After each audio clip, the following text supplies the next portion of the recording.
नमस्कार मित्रांनो, सुस्वागतम. मुरंबा मालिकेच्या आजच्या भागामध्ये अक्षय हा रेवाला गिल्टी देऊन म्हणजे तिला चांगली उठणं सुद्धा लावून देत नाही आणि लगेच तो मस्त प्लॅन करून तिला धुडकारतो आणि आतमध्ये निघून येतो आणि चल हट कुठे त्या रेवाला उठणं लावून देतो. मी फक्त माझ्या रमाच्याच हाताने उठणं लावून घेणार म्हणून अक्षय खूपच खुश असतो. अक्षय आतमध्ये गेलेला असतो. रमा ही बाहेर उभी असते आणि सर्वांकडे ती एका नजरेने पाहते की कुणाचे लक्ष आहे की नाही आणि त्या संधीचा फायदा घेऊन तिला आत यायचे असते. तेव्हा मात्र जान्हवी ही सर्वांना उठणं लावून सर्वांचं सेल्फी काढण्याचा ती मस्त एन्जॉय करत असते आणि सर्वांना विचारते की रेडी. तेव्हा सर्वांचा एक मस्त सेल्फी ती असा आपल्या मोबाईलमध्ये काढून घेते. तेवढ्यात रमा त्या संधीचा फायदा घेऊन आतमध्ये निघून जाते. तेव्हा सर्वजण ही सेल्फी काढण्यामध्ये एन्जॉय करत असतात. सीमा मात्र हे सर्व बघून खूप खुश असते. त्यानंतर अक्षय तर आत असतो. रमा घाईने उठण्याची वाटी घेते आणि आत येते. अक्षय खूप खुश होऊन रोमांटिक होत तिच्याकडे पाहत असतो. तेव्हा रमा म्हणते की खरं तर उठणं नाही लाटणंच घेऊन यायला हवं होतं. अक्षय प्रेमाने विचारतो की का बरं. तर रमा म्हणते की का बरं म्हणजे असं स्वतःच्याच नवऱ्याला लपून छपून उठणं कोण लावतं, काय अर्थ आहे ह्याला. तेव्हा अक्षय म्हणतो की अगं असं लपून छपून करण्यात सुद्धा खूप मोठी एक गंमत आहे. म्हणजे जेव्हा आपण उद्या साठीचे हो आणि हातात काठी आले असेल तेव्हा हे असे अनुभव ऐकूनच आपल्याला हसायला येईल. तेव्हा तो रमाला अगदी जवळ घेतो, अगदी मिठीत. रमा आणि अक्षय एकमेकांच्या मिठीमध्ये अगदी मग्न होऊन एकमेकांमध्ये मग्न होऊन गेलेले असतात. कारण खूप दिवसांचा त्यांचा तो विरह असतो आणि एकमेकांमध्ये खूप त्यांना आनंद वाटत असतो. तेव्हा रमा आपल्या अक्षयच्या मिठीतून त्याला प्रेमाने उठणं लावत असते. तेव्हा अक्षय प्रेमाने अगदी तिला म्हणत असतो की अगं असे वाटते की तू उठणं नाही तर माझ्या अंगाला हळद लावते. रमा तसतशी आणखीन खुश होते आणि प्रेमाने ती उठणं लावते. तेव्हा अक्षय अगदी प्रेमाने पुन्हा तिला अगदी अलगद जवळ घेतो आणि तिच्यामध्ये अगदी असा मग्न होऊन गेलेला असतो. एकटक तिच्याकडेच पाहत असतो. रमा विचारते की काय हो असे काय करतात, कोणी येईन ना आपल्याला बघेन ना. अक्षय म्हणतो येऊन दे, मला काही फरक पडणार नाही. तेव्हा रमा मुद्दा म्हणते की अहो रेवा जर आली तर. तेव्हा अक्षय म्हणतो की येऊन दे. तेव्हा अक्षय त्या वाटेतील उठणं घेतो आणि रमाच्या गालाला अगदी स्पर्श करत तो थोडंसं उठणं लावतो आणि त्याचा मस्त असा तो वास घेतो. तेव्हा रमा खूपच लाजते आणि ती खूप खुश होऊन अक्षयला म्हणते की अगोदर तुम्ही उठणं लावून घ्या, नाहीतर कुणी जर आपल्याला आवाज दिला तर मग उठणं सुद्धा लावायचं राहील आणि नंतर तुम्ही उठणं लावल्यानंतर शहाण्या बाळासारखं मस्त आवरून बाहेर जाऊन बसा, म्हणजे त्या रेवाला उठणं नाही लावता येणार. आणि रमा अक्षयच्या सर्व अंगाला उठणं लावते आणि दोघे एकमेकांकडे अगदी रोमांटिक होऊन बघत असतात. तेव्हा रमा खुश होऊन अक्षयला म्हणते की मी तुम्हाला म्हटले होते की उठणं मी तुमच्या अंगाला मीच लावील आणि बघा शेवटी उठणं मीच तुमच्या अंगाला लावले. अक्षय फक्त इतका खुश असतो आणि स्माइल करत असतो, अगदी गोड स्माइल करतो. तेव्हा रमा सर्व उठणं लावून झाल्यानंतर अक्षयला म्हणते की जा आता, अगदी प्रेमाने. तेव्हा अक्षय हसतो आणि रमाचा केस घेऊन तो अगदी खुश होत तिच्याकडे बघतच बाहेर म्हणजे बाथरूम मध्ये जातो. त्यानंतर रमा ही बाहेर येते आणि तुळशी वृंदानाजवळ ती मस्त रांगोळी वगैरे काढून तेथील आवरत असते आणि तेवढ्यात एक पंत्यावाल्या मावशी येतात. तेव्हा रमा त्यांना बघून खुश होते. तर त्या मावशी विचारतात की काय हो ताई, पंत्या घेणार का, 50 रुपयाला 10 पंत्या.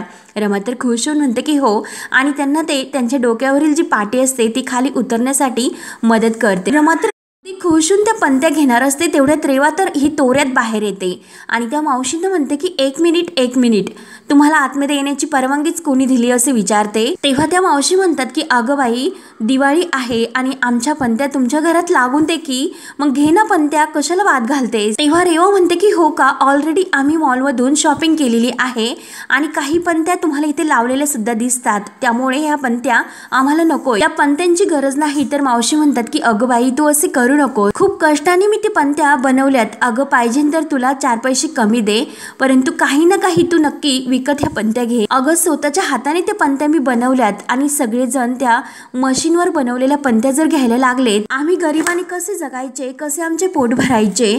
तेव्हा रेवा म्हणते की मग आम्ही काय करणार आहोत, आम्ही तुमच्या पंत्या नाही घेऊ शकत. तेव्हा रमा म्हणते की ताई तुम्ही नका काळजी करू, मी तुमच्या काही पंत्या विकत घेते. तेव्हा रमा त्या पाटीतून काही पंत्या घ्यायला सुरुवात करते. तर लगेच रेवा म्हणते की काय ग तू का पंत्या घेतेस, आणि तुला काय गरज आहे या घरात तुला दिवे लावायचे का? अगं तिकडे स्वतःच्या घरी जाऊन लावायचे, येथे नाही. रमा फक्त स्माइल करते आणि रेवाला खूप छान उत्तर देते की अगं माझ्याच घरी हे दिवे लावण्यासाठी मी पंत्या घेते. आणि त्यांनाही तर लगेच रेवा काही रमाला बोलून देत नाही आणि रमाला म्हणते की रमा आपल्याला पंत्या घेण्याची काही गरज नाही, ऑलरेडी आपल्याकडे पंत्या आहेत, त्यामुळे ह्या पंत्या तू घेऊ नकोस. आणि त्या मावशींना म्हणते की ताई तुम्ही प्लीज निघा, आम्हाला तुमच्या ह्या पंत्या नकोय, तुम्ही इथून निघून जा. रेवा प्लीज प्लीज करत असते, परंतु ताई मला मात्र खूप वाईट वाटतं. तेवढ्यात अक्षय धावत येतो. अक्षय ते सर्व बघून विचारतो की काय चाललं. तेव्हा रेवा म्हणते की अक्षय बघ ना. तेव्हा अक्षय विचारतो की कोण आहे त्या. तेव्हा रमा लगेच म्हणते की अक्षय सर. अरे त्या ताई पंत्या विकण्यासाठी आलेल्या आहेत आणि त्या विनंती करतात, सांगतात की पंत्या घ्या म्हणून मी पंत्या घेत होते, परंतु रेवा मॅडम तर घेऊन देत नाही, त्या नाही म्हणतात. तेव्हा त्या पंत्यावाल्या ताई सुद्धा ह्या अक्षयला विनवणी करतात की अहो साहेब खरंच माझ्या काही पंत्या तुम्ही विकत घ्या. तर रेवाचा मात्र जळफाट होत असतो, ती काही तयार नसते. ती अक्षयला म्हणते की अरे अक्षय आपल्याकडे ऑलरेडी काही पंत्या आहेत, ह्या पंत्या आपल्याला नकोय, कशाला आणखीन काही एक्स्ट्रा पंत्या आपल्याला हव्या आहेत. तेव्हा अक्षय म्हणतो की ओके ठीक आहेत, आम्हाला आमच्याकडे पंत्या आहेत, तो आम्हाला तुमच्याकडच्या पंत्या नकोय. तेव्हा रमाला तर वाईट वाटतं. रमा अक्षयकडे बघत असते. तेव्हा अक्षय त्यांना म्हणतो की ताई तुम्ही निघा आता, आणि रमा तर बघतच असते. अक्षय म्हणतो की काय ग माझ्याकडे का बघते, आणि त्यांना मदत कर उचलण्यासाठी ती पाटी. तेव्हा रमा खाली वागते आणि त्या ताईंना ती पाटी उचलण्यासाठी मदत करते. तेव्हा त्या ताई नाराज होऊन निघून जातात, परंतु रमाला खूप वाईट वाटतं. रमा म्हणते की माझं फक्त इतकंच म्हणणं होतं की दारात जर कोणी असा गरीब आला तर मोकळ्या हाताने त्याला कधीही जाऊन द्यायचं नाही. शेवटी त्याची दिवाळी असते आणि त्यांच्या घरी सुद्धा आनंदाचे दिवे लागावे, त्यांनी सुद्धा आनंदाने हे फराळ खावं. तेव्हा अक्षय म्हणतो की अगं तुला त्यांच्याबद्दल इतकं काही वाटत असेल तर मग तू घे ना पंत्या, त्या तुझी इच्छा आहे मग त्या पंत्या तू घे, अगं आम्हाला नकोय. तेव्हा रेवाला तर लगेच खुश होते, कारण अक्षय जेव्हा रमाला असे म्हणतो तर तिला आनंदच वाटत असतो. आणि तेवढ्यात सीमा आणि शशिकांत दरवाजात येतात आणि ते सर्व बघून अक्षयला सीमा विचारते की काय रे अक्षय काय झाले. तेव्हा अक्षय म्हणतो की अगं कोणीतरी पंत्या घेऊन त्या मावशी आल्या होत्या, आणि रमाकडे बोट दाखवून म्हणतो की हिला त्यांच्याकडून पंत्या घ्यायच्या, आणि ही बिचारी रेवा म्हणते ना आपल्याकडे पंत्या आहेत, पंत्या घ्यायच्या नाही म्हणून. गरज नाही, परंतु ही रमा मला अक्कल शिकवते की तुम्ही त्यांच्याकडून पंत्या घ्या म्हणून खूप आग्रह करते. काहीतरी त्यांचा पुळका येतो, आणि काही तर अक्षयचे हे रूप बघून आणि त्याचं ते वागणं बघून शशिकांत मात्र खूप खुश होतो, आणि तो लगेच मनात म्हणतो की वा खरंच बछड्या, खरंच माझा मुलगा तू म्हणून तू शोभतोस. तेव्हा अक्षय म्हणतो की बरं ते जाऊन द्या, आता सर्व ठीक आहे, मी जरा बाहेर जाऊन येतो, बाहेर मी लाइटिंग करण्यासाठी सांगितली होती, झाली की नाही व्यवस्थित बघून येतो. अक्षय रेवाच्या मनासारखं वागतो म्हणून रेवाला तर खूपच आनंद होतो. रेवा म्हणते की ओके अक्षय अरे जा. तर अक्षय लगेच बाहेर निघून जातो. रमाला मात्र वाईट वाटतं, कारण त्या मावशीं तसंच म्हणजे गेलेले असतात दारातून. तेव्हा अक्षय धावतच त्या ताईंमागे येतो आणि त्या ताईंना म्हणतो की अहो ताई ताई, तर ताई ह्या पंत्या घ्या पंत्या घ्या असं गिरायकांना आग्रह करत असते, परंतु त्या ताईच्या पंत्या मात्र कोणी घेत नसतं. तर अक्षय तिच्या मागून येतो, तिला थांबवतो. तेव्हा त्या ताई अगदी नाराज होऊन अक्षयकडे बघत असतात. त्यावर इकडे रमा ही रेवा शशिकांत आणि सीमाला सांगत असते की त्या ताई इतक्या मेहनतीने कष्ट करून त्या पंत्या स्वतःच्या हाताने तयार करतात, आणि आपण मात्र त्यांचे ते इतके दिवे स्वस्तातील न घेता जे मॉलमधील महागडे दिवे आहेत ना ते घेऊन येतो आणि त्यांची शॉपिंग करतो. रेवा मात्र लगेच रमाचा आपण करायला तयारच असते आणि तिला म्हणते की प्रत्येक वेळी स्वतःचं ज्ञान हे पाजाळायचंच असतं.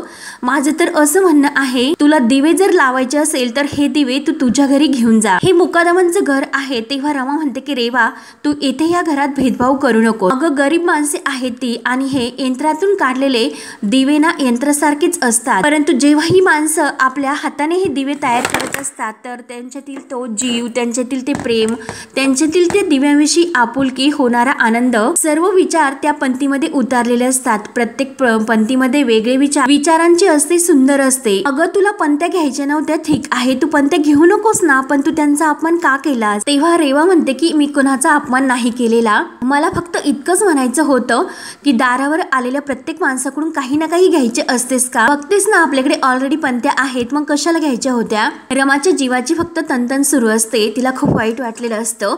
तेव्हा मात्र सीमा म्हणते की अगं रमे तू कशाला काळजी करतेस, अगं देव तर आहे ना, देव प्रत्येकाची काळजी करत असतो, आणि बघ त्या मावशींच्या पंत्या सुद्धा सर्व काही विकून जातीलच, सर्व काही अगदी व्यवस्थित होईल. तेव्हा रमा म्हणते की आई अहो माणुसकी नावाची काही गोष्ट असते की नाही, तो विचार आपण करायला नको का? तेव्हा रेवा म्हणते की हो का, मग ते विचार आहे ना तूच कर, आम्हाला आमची दिवाळी सेलिब्रेट करून दे, म्हणजे मला माझी दिवाळी. तुला त्या बाईचा इतका पुळका आहे तर ह्या पंत्या घे आणि तू तुझ्या घरी लाव. शशिकांतला मात्र रेवाचे हे बोलणं पटतं आणि लगेच तो डरकावून पुढे येतो आणि रेवा तू अगदी बरोबर बोलतेस, अगं वर्षभर तर या गरिबांसाठी दान आपण करतच असतो, मग आता त्या गरिबांना काय आपण घरात घेऊन यायचं का?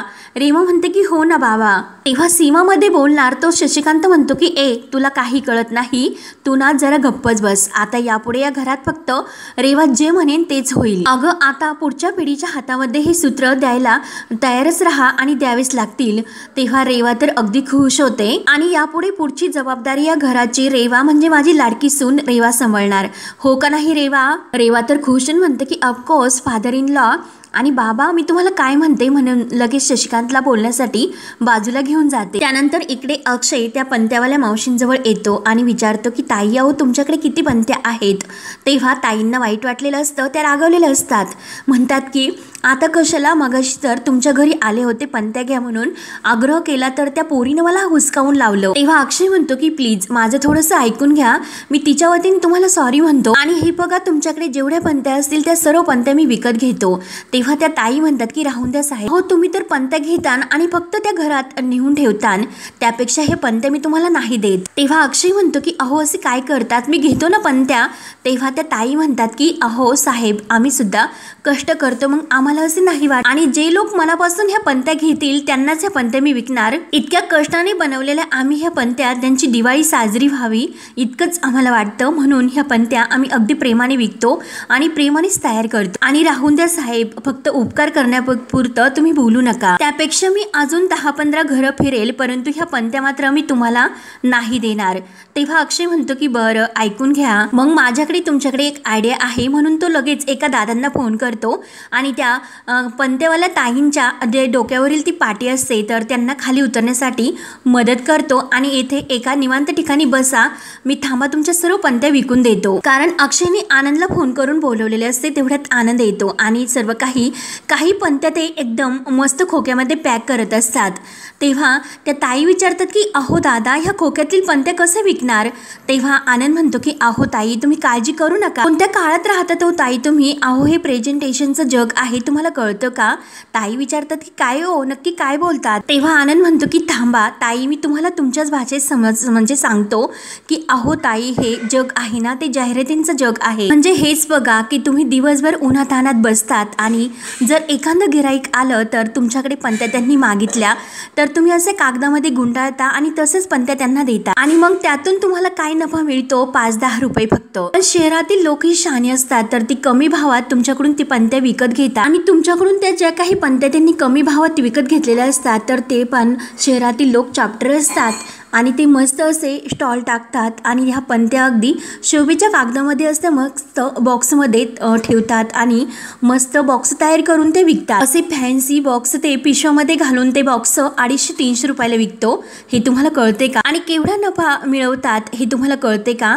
आणि तसं पाहिलं गेलं तर हे बॉक्स काही ह्या पिशव्या फॅन्सी वगैरे याची काही किंमत नसते. अहो ताई तुम्ही सुद्धा हे सर्व काही विकत घेऊन करू शकतात. म्हणजे हेच बघा मी तुम्हाला समजावून सांग, ही गोष्ट तुमची आहे, ह्या पंत्या तुमच्या, हे सर्व काही तुमचे आहे, परंतु नफा मात्र कोण मिळवणार? ती लोक. म्हणून तुम्हाला समजावून सांगतो की अहो डोकं जरा जास्त व्यवस्थित लावून सर्व काही केलं तर जास्त विकलं जातं आणि नफा सुद्धा चांगला येतो. ताईंना तर खरे पटतं. ताई म्हणतात की अरे देवा असे आहे तर. तेव्हा अक्षय म्हणतो की हो तर, आणि तुम्ही आता बघतच राहा की तुमच्या पंत्या आम्ही कशा विकून देतात. तर ताई खुश होतात आणि म्हणतात की खरंच तुम्ही खूप चांगली माणसं आहात हो, आणि ती खुश होते. तेव्हा अक्षय आणि आनंदला सुद्धा गोड हसू येते. त्यावर आनंद म्हणतो की चला ताई मी तुम्हाला एक गंमत दाखवतो. तेव्हा अक्षय आणि आनंदने ज्या पंत्या बोलता बोलता मस्त असे फॅन्सी बॉक्समध्ये भरलेले असतात ते एका ठिकाणी घेऊन येतात आणि तेवढ्यात एक फॅन्सी म्हणजे असं पंत्या त्यांनी तयार केलेले असतात आणि जेव्हा समोरून एक असं सुशिक्षित जोडपं चाललेलं असतं, अक्षय धावतच त्यांच्याजवळ जातो आणि त्यांना हॅपी दिवाळी बोलतो आणि मी अक्षय मुकादम आणि हे आनंद मुकादम अशी ओळख करून देतो. तेव्हा अक्षय त्यांना विचारतो की फक्त तुमच्याकडे 2 मिनिट आहे तर ते सर म्हणतात की हो बोला ना। तेव्हा त्या ताई सुद्धा त्या पंत्या घेऊन त्या काकांजवळ येतात। तेव्हा आनंद म्हणतो की अहो ॲक्च्युली आम्ही या ताईंना थोडीशी मदत त्यांच्या पंत्या विकून देण्यासाठी करतो। तेव्हा अक्षय म्हणतो की हो तुम्ही त्यांच्याकडून पंत्या घे ना।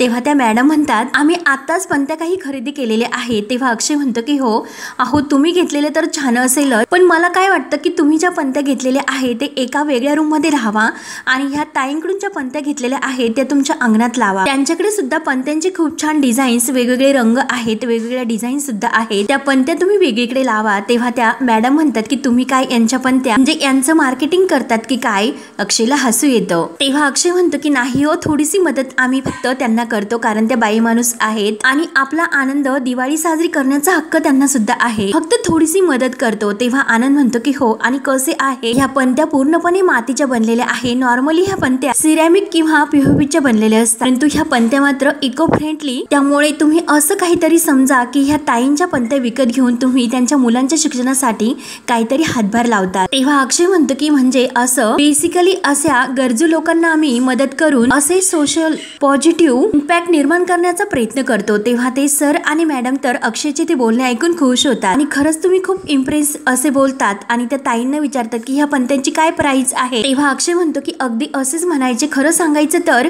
किंमत त्यांच्यासाठी खूप मोठी किंमत आहे, परंतु आपल्यासाठी मात्र ती आपल्याला काहीच वाटत नाही आणि 250 रुपये जोडी त्या पंत्याची किंमत तो सांगतो। तेव्हा त्या मॅडम म्हणतात की वाव फक्त 250 आणि लगेच त्या 4 पॅकेज घेण्यासाठी आपल्या पतीकडे म्हणजे नवऱ्याकडे आग्रह करतात आणि लगेच त्या मॅडम 4 पॅकेट विकत घेतात। तर आपल्या पंत्यावाल्या मावशी तर खूपच खुश होते। तेव्हा अक्षय त्यांना थँक्यू बोलतो पैसे घेतल्यानंतर आणि हॅपी दिवाळी सुद्धा बोलतो आणि त्या ताईंना म्हणतो की ताई हॅपी दिवाळी आणि ते पंत्या विकलेले जे पैसे आहे ताईंच्या हातात देतो। ताई तर खूपच खुश होतात। तेव्हा ताई खुश होऊन म्हणतात की अरे देवा, अरे बाई मी तर 50ला म्हणजे एकच विकलं असतं, परंतु तुम्ही मात्र 1000 रुपयाला 4 विकलं। आनंद आणि अक्षय जोरात गोड हसतो। तेव्हा अक्षय म्हणतो की हीच तुमच्या पंत्यांची खरी किंमत आहे आणि परत पुढे त्या ताईंना घेऊन पंत्या विकायला आनंद आणि तो घेऊन जात। त्यानंतर इकडे घरी जान्हवी, रमा, सीमा आणि आद्या वगैरे सर्वजणी गप्पा करत असतात, रेवा सुद्धा तेथे असते। तेव्हा मात्र अक्षय आणि आनंद काही शॉपिंग करून घरी घेऊन येतात। तेव्हा अक्षय त्यांना म्हणतो की अरे हे बघा आम्ही शॉपिंग करून घेऊन आलोत। रेवा म्हणते की काय रे कुठून शॉपिंग करून आणलीस? तेव्हा अक्षय म्हणतो की अगं मी रेवासाठी शॉपिंग करून घेऊन आलो आणि दादानी वहिनीसाठी म्हणजे जान्हवी वहिनीसाठी। रेवा तर खूपच खुश होते, परंतु रमाला मात्र खूप असं नाराज झाल्यासारखं वाटतं। जान्हवी तर इतकी खुश होते आणि सिरियसली अरे बेबी बघू ना काय आणले तू? तेव्हा रेवा तर खूपच खुश होते सरप्राईज बघून, परंतु जान्हवी आणि आनंद हे मात्र तिची गंमत केलेली असते आणि अक्षयनी सुद्धा, कारण त्या बॉक्समध्ये ती पंत्या त्यांच्यासाठी सरप्राईज म्हणून घेऊन येतात। आद्याला तो खुणावतो आणि सांगतो तर आद्याला सुद्धा गोड हसू येतं। जान्हवी त्यातून पंती काढते आणि आनंदला विचारते की बेबी अरे पंती। रेवा सुद्धा त्या बॉक्समधून ती पंती बाहेर काढते आणि अक्षयला म्हणते की अक्षय पंती, अरे मी तुला मागाशीच म्हटले होते मग कशासाठी तू पंती घेऊन आलास? तेव्हा अक्षय म्हणतो की ह्या कामवाल्या मावशी यांना समजायला पाहिजे, अशा असतात मॉलमधील पंत्या, ह्या अगदी मॉलमधल्या त्या महागड्या आहेत एकच नंबर। आनंद म्हणतो की हो इको फ्रेंडली सुद्धा आहेत आणि मेन म्हणजे प्युअर मातीपासून बनलेले आहे की ज्या मातीत मिसळतात त्या। आनंद म्हणतो की कसे की तुम्ही या ज्या पंत्या आहेत ते विकून एखाद्या गरीब मुलीच्या शिक्षणाचा वाटा उचलू शकता। तेव्हा रमा त्या बॉक्स मधील पंत्या ही पाहत असते आणि तिच्या लक्ष देते की त्या ताईंकडे ज्या पंत्या होत्या त्याच ह्या पंत्या आहेत आणि अक्षयने सर्वांना बाजूला काढून दिलेले असते आणि त्या ताईंच्या पंत्या त्याने विकून दिलेले असते हे रमाच्या लक्षात येते। अक्षय सांगत असतो की ती सेल्स वुमन आम्हाला असे म्हणत होती की आपण मार्जिन मधील लोकांना मदत करून पॉझिटिव्ह इम्पॅक्ट निर्माण करण्याचा प्रयत्न करू असे त्या सांगत होत्या। तेव्हा रेवा म्हणते की अक्षय अरे खूप छान गिफ्ट आहे, मला तर खरंच खूप आवडले आणि तू आणलेस ना मग आपण दिवे नक्की लावूयात। आणि अक्षय तुला खरं सांगू का हे गिफ्ट तू मला दिले म्हणून खरंच मला खूप आवडले। रमाच्या सर्व काही लक्ष देते आणि ती सुद्धा अक्षयकडे बघून खुश होऊन हसत असते आणि रेवा म्हणत असते की खरंच Akshay I am so proud of you, यामुळे जरा काही लोकांना मदत सुद्धा होते। तेव्हा अक्षय म्हणतो की इम्पॅक्ट आणि कामवल्या मावशी तुम्हाला कळले का? रेवा काय म्हणते ते मॉल मधील जर जास्त काही महागड्या वस्तू विकत घेतल्या तर असं काहीतरी कॉन्ट्रीब्युशन होतं, सोशल कॉन्ट्रीब्युशन खूप महत्वाचं असतं, अशी शॉपिंग खरेदी मॉल मधूनच करायची असते, कळते का तुम्हाला? तेव्हा रमा फक्त हसून हो म्हणत असते। तेव्हा रमा आणि सीमा ह्या अक्षयकडे बघून खुश होऊन हसत असतात, परंतु रेवा मात्र अक्षयने आणलेल्या त्या पंतीमध्ये खूप मग्न झालेली असते। तेव्हा रमा ही हळूच सीमाला म्हणते की आई बघितलेस का रेवा मगाशी काय बोलत होती आणि आता काय बोलते ते? सीमा म्हणते की हो ना शहाणी आहे पक्की आणि तिला काय वाटतं की जरा इंग्रजीमधील शब्द वापरले झालं तर रमा म्हणते की अहो तुम्हाला हे कळलं काही, त्या पंत्या आहे ना त्या ताईंच्याच पंत्या आहे, मगाशी त्या पंत्या घेऊन आल्या नव्हत्या का त्यांच्या, फक्त यांनी डोकं चालवलं. तेव्हा रमा खुश होते. सीमा म्हणते की म्हणजे अक्षयने खास हिच्यासाठी म्हणजे त्या मावशीकडची पंती घेऊन आला की काय. सीमाला सुद्धा ते ऐकून खरंच खूप आनंद वाटतो आणि अक्षयवरती खुश होऊन म्हणते की खरंच किती गोड आहे ना माझं बाळ, हो की नाही. तेव्हा रमा म्हणते की हो ना, आणि ती सुद्धा अक्षयकडे अगदी खुश होऊन बघत असते. अक्षय तर रेवाला आपल्या बोलण्यामध्ये मग्न करून टाकतो. तेव्हा रमा लगेच अक्षयकडे बघत आपला मोबाईल घेते आणि त्यावरती मेसेज टाईप करून टाकते की चांगला अभिनय तुम्हाला जमतो आणि माझी तुम्ही इच्छा पूर्ण केली तर अजून एक इच्छा पूर्ण करा. तेव्हा अक्षय लगेच आपल्या मोबाईल मधील वाचलेला तो मेसेज पाहून मोबाईल बाहेर काढतो आणि रमाचा तो मेसेज वाचतो आणि रमाकडे बघतो तर रमा त्याला खूप मस्त अशी खुणावते आणि गोड इशारा करून त्याच्याकडे बघत असते. तर हा भाग येथे संपतो. पुढील भागामध्ये रमा आणि अक्षय खूप छान तयार होतात आणि रमाने मस्त अशी रांगोळी काढलेली असते दारामध्ये आणि रमा त्यात दिवे लावत असते. तेव्हा अक्षय सुद्धा त्यात एक दिवा लावतो आणि थँक्यू रमा असे म्हणतो, कारण तू माझ्या आयुष्यामध्ये येऊन रंग भरलेत. त्यावर रमा म्हणते तुम्ही सुद्धा या दिव्यासारखं माझं आयुष्य उजळून टाकले. तेव्हा अक्षय म्हणतो की आता रमा फटाके फोडण्याची वेळ तर आलीच. तेव्हा रमा सुद्धा हातामध्ये काडीशपेटीची जी काडी असते ती ओढते आणि त्या काडीकडे बघत म्हणते आणि रेवाला धडा शिकवण्याची सुद्धा. तेव्हा अक्षय आणि रमा मुद्दाम रेवाला घाबरण्यासाठी खूप काही फटाके एकत्र वाजवतात. रेवा तर खूपच घाबरते आणि धावतच ती अक्षयच्या मिठीत पळत असते. तेव्हा रमा मात्र अक्षयच्या लगेच समोरून उभी राहते आणि रेवाला घट्ट अशी मिठी मारते आणि रमा ही रेवाला ओळवते आणि मिठीत घेऊन ती अक्षयकडे बघत असते आणि अक्षयच्या हातामध्ये हात देऊन खूप काही फटाके आपले एन्जॉय करत वाजवतात. दोघे एकमेकांकडे बघत असतात आणि रेवाचा मात्र त्यांनी चांगलीच अशी जिरवलेली असते. तेव्हा आता पुढे काय काय होत राहणार हे पाहण्यासाठी आपल्या चॅनलला नक्की सबस्क्राईब करत राहा. धन्यवाद.